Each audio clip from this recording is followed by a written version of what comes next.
Hi, everybody. Welcome back to another Mindful Monday with Nourish My Soul. I wanted to talk to you this Mindful Monday about meaningful gifts. So, we're in the gift giving season, and I know there's a frenzy.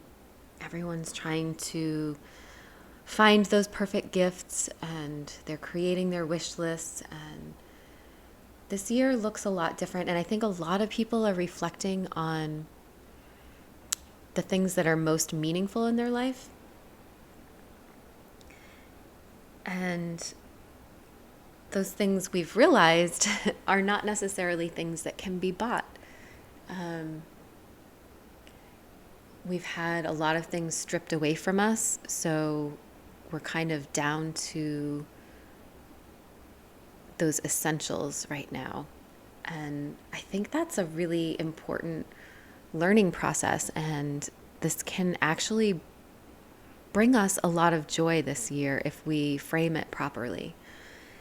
I know we'll be missing our loved ones. We won't be able to personally connect with all of them, but knowing that, being prepared for that, and finding meaningful celebrations and gifts, I think could actually propel us in a new direction and really shed a new light on what the holidays mean and how we can celebrate them in those special and meaningful ways. So I don't know how many of you heard about, Thanksgiving. I wasn't able to see my children in person because of the pandemic.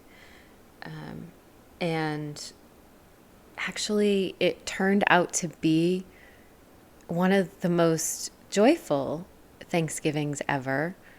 While we didn't get to share food and cook together and have all those in-person interactions, what I did get was 3.5 hours of undivided attention virtually, but of all of my children at the same time, which is, anyone who has children knows that that is unheard of. So that was really special and something I am actually really grateful for. I was dreading doing this virtual get together, thinking it was going to feel impersonal and cold and make me miss them even more and realize what I was missing. And the opposite was true. I got to watch them interact with each other. I got to interact with each of them for such a long period of time. Normally, when I'm talking to them, it's one-on-one with a video chat or texting or phone call. It really, I don't think it's ever happened where we have all been together for a virtual get-together at the same time. So I really enjoyed that. So I've been reflecting on that and the holidays and my typical gift giving. So normally when I give gifts, I try to give the gift of experience. I take care of needs first, if there's something that I know a loved one needs and they can't afford or they're not going to buy for themselves, I will definitely purchase that for them. But beyond that, I like to give experiences instead of stuff. I don't want to give into capitalism and materialism and the collecting of things just because we feel that it's needed and it fills a void in that moment, which especially this year, a lot of us are feeling those voids, and it's easy to go down those rabbit holes of trying to fill those holes with things that don't really matter. And so when I started thinking about experiences I can give this year, like I normally do, it was, well, can't really do that this year either. There's no traveling. There's no places that are really open per se. And those that are open, we don't know how long they're going to be open. Will this gift be able to be used? And is it really safe for them to be using it? So I don't want to put a loved one in harm's way. And I also don't want to give them a gift that they won't be able to use. So I had to really dig deep to come up with some ideas. And I did, but I don't want to share them right now because I do have loved ones that listen to this and I don't want to give any spoilers, but it can be done. And I'm really actually excited about this gift giving. I think it's going to be really special. This year forced me to really get creative and think hard and think about that loved one in ways that I haven't before.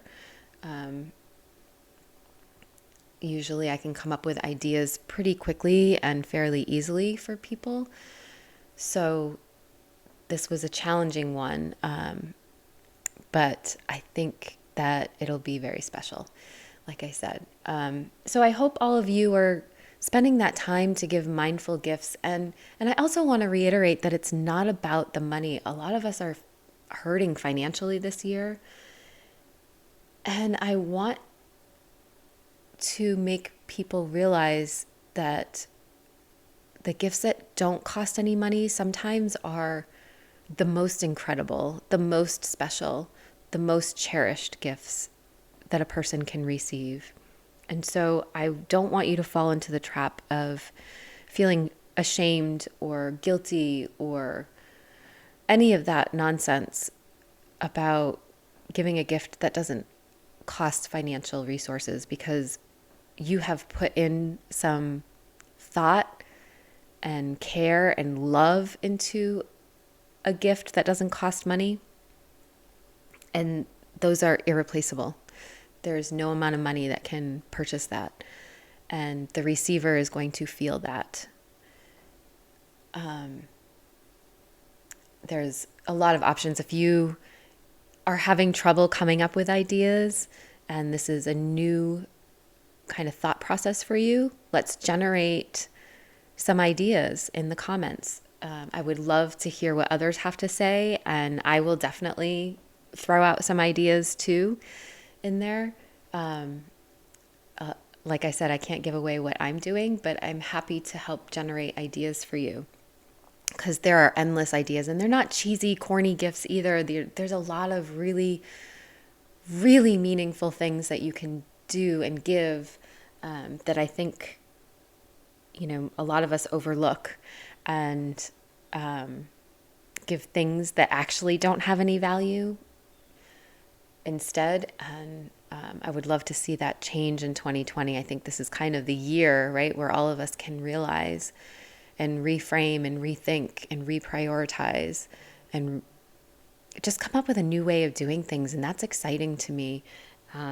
So this holiday season, when you're being mindful about your gift giving, share your ideas on here. All right. And I hope you guys all have a wonderful week.